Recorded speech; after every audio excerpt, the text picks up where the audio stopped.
Salut tout le monde, nous voici dans un nouveau tuto pour aborder l'objet caméra, enfin les caméras dans After Effects. Nous allons tout d'abord créer un background et un texte. Moi c'est déjà fait en l'occurrence. J'ai créé le background pour avoir une image fixe derrière pour vous montrer les différences qu'il peut y avoir pour l'objet texte que l'on va passer avec un mouvement de caméra. Donc on va commencer tout de suite. Ce tuto je le fais car j'ai eu un abonné qui m'a demandé d'aborder le sujet des caméras. Je vais également, pendant ce tuto, lui expliquer plus approfondi les images clés.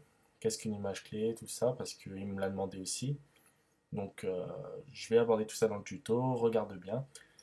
Donc, c'est parti. Donc, vous créez un texte ou autre chose, comme vous voulez. De toute façon, même une image, vous pouvez la passer pour un mouvement de caméra.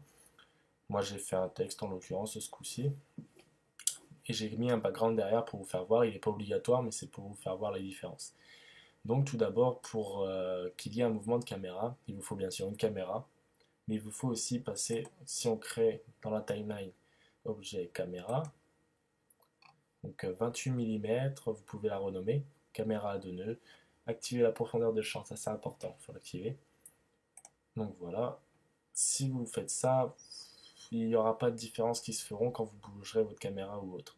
Il faut activer ici, vous avez calque 3D, permet les manipulations en 3D sur ce calque.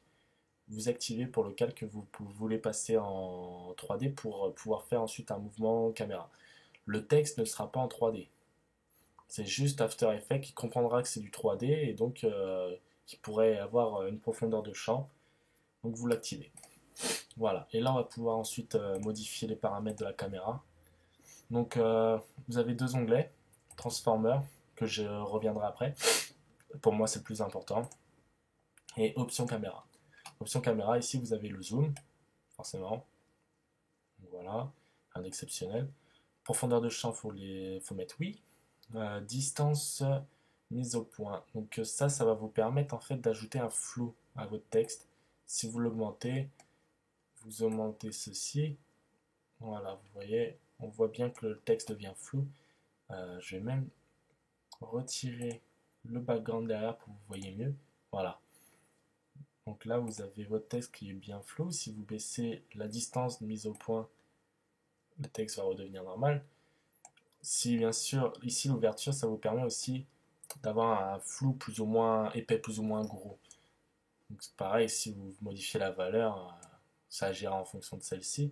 Et niveau de flou également, ces trois paramètres qui vous permettent de contrôler le flou sur votre texte. Donc nous, on va laisser sur 0. Ah oui, il y a encore autre chose. Mince. Hop, on va remettre du flou. Ici, vous avez la forme du flou. Donc vous en avez plusieurs, triangle, carré, pentagone, hop. Donc vous choisissez si vous voulez en mettre un. Je ne vais pas tous les faire, c'est pas très utile. Rotation, c'est également pour le flou. Vous avez une rotation pour le flou. Ensuite, voilà, c'est plus très important tout ce qui reste derrière. Là, on va aborder la partie importante. Attendez, je vais retirer le flou par contre. Niveau de flou 0. Voilà. On va aller ensuite dans Transformer. Dans Transformer, vous avez point ciblé. Si vous bougez, vous pouvez voir. Voilà. Comme quoi, attention, ça ne décale pas votre texte. Enfin, si, en l'occurrence, ça le décale, mais c'est surtout la caméra en fait qui cible un autre point. Si vous voulez cibler votre texte au centre, vous devriez faire comme ça. Je vais vous expliquer un peu plus approfondi tout à l'heure avec un raccourci caméra qui est très utile. Donc ensuite vous avez la position, donc, comme ça, comme ça, comme ça. Voilà. Mais j'aime pas trop utiliser ces paramètres là, je vous ferai voir après. Moi j'ai une autre solution qui est beaucoup mieux, je trouve, avec un raccourci. Donc voilà, un autre. Je vais peut-être activer le background. Voilà. Donc là, vous voyez, ça fait un peu comme une sorte de sphère entre guillemets virtuelle, j'ai l'impression. Voilà, vous voyez. De toute façon, vous modifiez les valeurs. Après, c'est juste pour vous faire voir. Je peux pas trop bien l'expliquer ça, donc je préfère vous le faire visuellement. Vous voyez ce que ça donne. Vous pouvez même essayer chez vous. Et ça, par contre, c'est la position. Enfin, la rotation, mais c'est ce qu'ils appellent la rotation, mais bon. Voilà. Mais ça, je trouve pas ça très utile. On va revenir réinitialiser. Donc point de départ, voilà. J'ai un raccourci clavier, vous sélectionnez votre caméra, vous appuyez sur C de votre clavier. Là, vous avez ça. Voilà, ça vous permet de tout modifier, bref. Mais vous pouvez appuyer plusieurs fois sur C, ça va changer votre sélection. Là, si je rappuie sur C, vous aurez l'outil rotation pour la caméra. Voilà, ce qui vous permet de faire une rotation totale. Bref, voilà. Si vous rappuyez sur C, vous avez ici le point ciblé, ce qu'on a vu tout à l'heure. Donc, vous pouvez déplacer, voilà. Et ensuite, si vous appuyez sur C, vous avez le zoom. C'est-à-dire que vous voulez faire un mouvement, que vous voulez rentrer dans le texte, vous faites comme ça. Voilà. Et donc après, je vais vous parler des images clés. Donc je vais aborder les images clés que mes anciens tutos, pour que mon abonné puisse, et puis les autres qui peuvent se poser des questions aussi se reconnaissent et qu'ils puissent y trouver leur compte. Donc on va créer un mouvement de caméra, donc on va réinitialiser le tout. Voilà, donc dans Transformer, je vais aller cliquer sur le chronomètre ici, et le chronomètre position. Ces chronomètres en fait vont nous permettre que à 0 seconde, en réalité, la caméra sera ici, ça ne changera pas.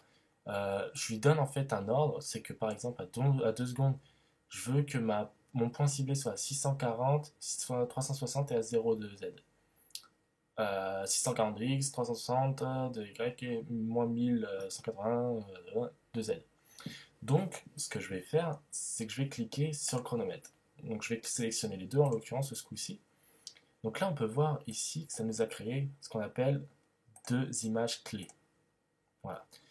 Donc ça, c'est deux clés qui vont nous permettre en réalité de dire au logiciel que notre composition, la caméra ici, on veut qu'elle soit comme ça. On veut pas qu'elle soit comme ça ou autre, on veut qu'elle soit vraiment comme ça. Donc lui va sauvegarder ce paramètre, ce qui veut dire que bon là, en l'occurrence, vu qu'on a que cette image clé, il va la garder pendant tout le texte. Mais ce qu'il y a, c'est que si par exemple à 7 secondes, donc on va utiliser le raccourci clavier C pour la caméra, si à 7 secondes, je décide de vouloir rentrer dans mon texte, et on va rentrer par exemple dans le A. Donc j'appuie encore plusieurs fois sur C pour avoir le point ciblé, voilà. Hop, et je rentre dans le A. On va encore... Hop. On va... Là. Donc voilà, donc là lui il a enregistré deux nouvelles images clés. Et en réalité, là il comprend que à 7 secondes, la caméra doit être comme ça. Que le texte en fait on est rentré dedans.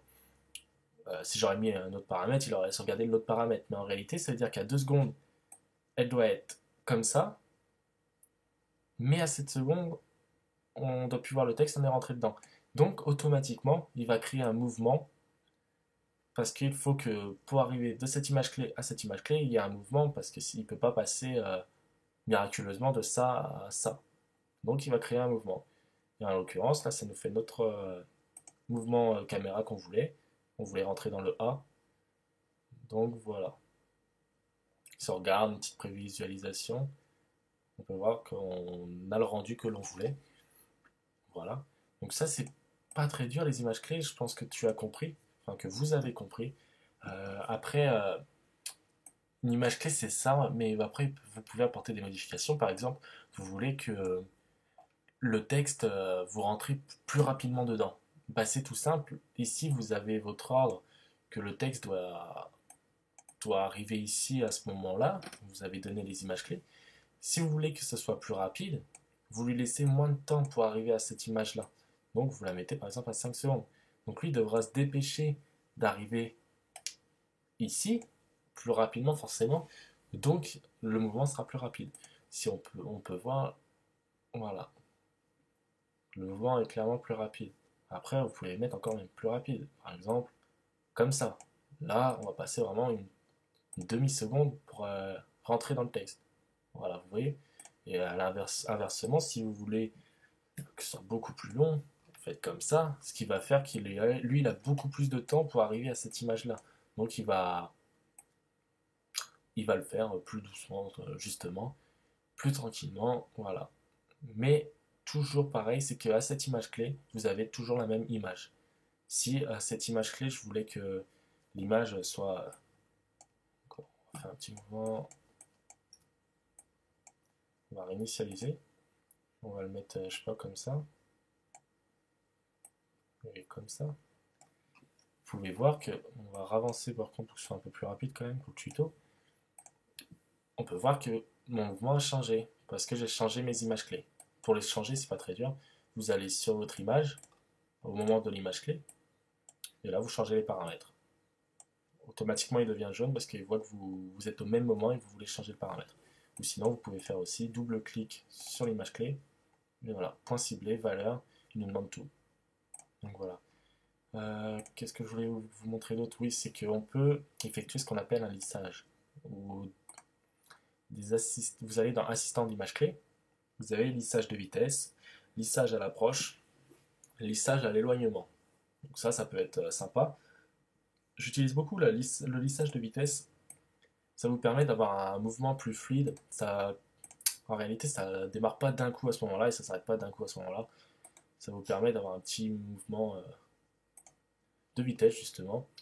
Ça commence tranquillement et ça repart normalement. Voilà. Donc voilà, j'espère que pour les images clés c'est compris.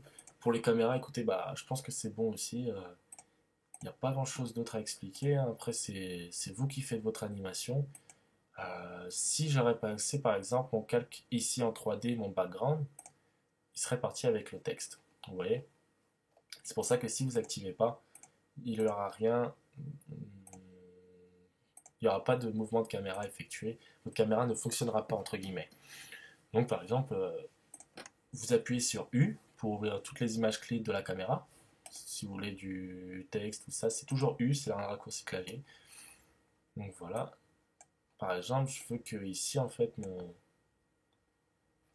ma caméra, elle ait un autre mouvement, qu'elle soit comme ça. On va être un point ciblé comme ça. Voilà. Et comme ça. Voilà. Et ce que je vais faire, en fait, je veux inverser l'animation. Je veux pas que ça fasse comme ça, mais je veux que ce soit dans l'autre sens. Je vais prendre mes deux images clés du début et je vais les mettre juste après, en fait. Là, ça nous permet de faire ceci. Donc voilà. Après, vous pouvez vraiment, vous pouvez tout faire, hein, rotation. J'ai envie que ce soit comme ça.